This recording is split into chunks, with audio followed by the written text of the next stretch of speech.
ప్రతిరోజు సాయంకాల ప్రార్థన. ప్రభువు నామమున మీకందరికీ శుభములు.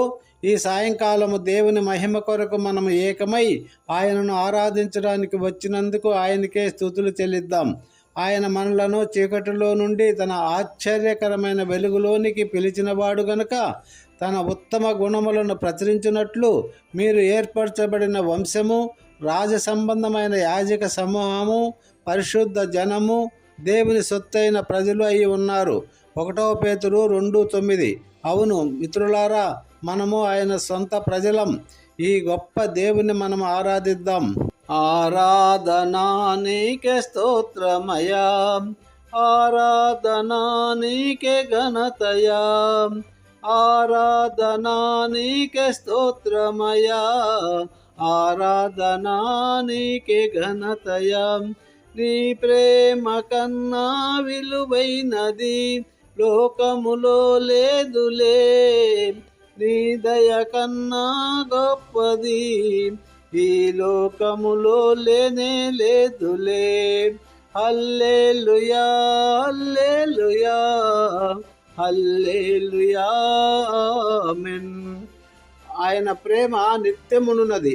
కీర్తనల గ్రంథము 107:1 ఇలా ఉంది: యెహోవా మంచివాడు, ఆయన కృప నిరంతరమును, ఆయన కృతజ్ఞతాస్తుతులు చెల్లించుడి. నిజమే, ఆయన కృప ప్రతి నిత్యము మనపై నిలిచి ఉంది. గడిచిన పగలంతా మనల్ని కాచి కాపాడిన ఆయన కృతజ్ఞతలు చెప్పడానికి ఈ సమయము అనువైనది. రండి, అందరము కళ్ళు మూసుకొని చేతులు పైకెత్తి కృతజ్ఞతా ప్రార్థన చేద్దాం. పరిశుద్ధుడా మా ప్రభువా యేసుక్రీస్తువా, ఈ సాయంకాలం నీ సన్నిధిలో మోకరిస్తున్నాం నాయనా. ఉదయం నిద్ర లేచినప్పటి నుండి క్షణం వరకు నీ రెక్కల చాటున మమ్మల్ని భద్రంగా దాచిక మాకు తోడుగా ఉన్నందుకు నీకు స్తోత్రాలు. మా కుటుంబాలకు, మా ఉద్యోగాలకు, మా బిడ్డలకు, మా స్నేహితులకు, మా సంఘానికి నీవు చూపిన కృపకై వందనాలు ప్రభువా.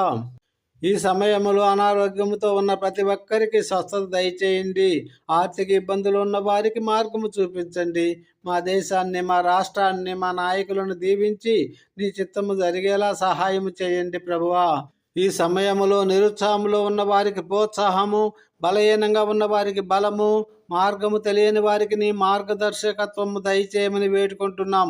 నీ వాక్యాన్ని ధ్యానించి నీ చిత్తాన్ని జరిగించడానికి కావలసిన ఆత్మజ్ఞానమును, శక్తిని ప్రసాదించండి. మా జీవితాలు నీకు మహిమకరంగా ఉండేలా సహాయము చేయండి. ఈ సాయంకాలం మన ప్రార్థనలు ఆలకించినందుకు నీకు వందనాలు. ప్రభువైన యేసుక్రీస్తు కృపయు, దేవుని ప్రేమయు, పరిశుద్ధాత్మ సహవాసమును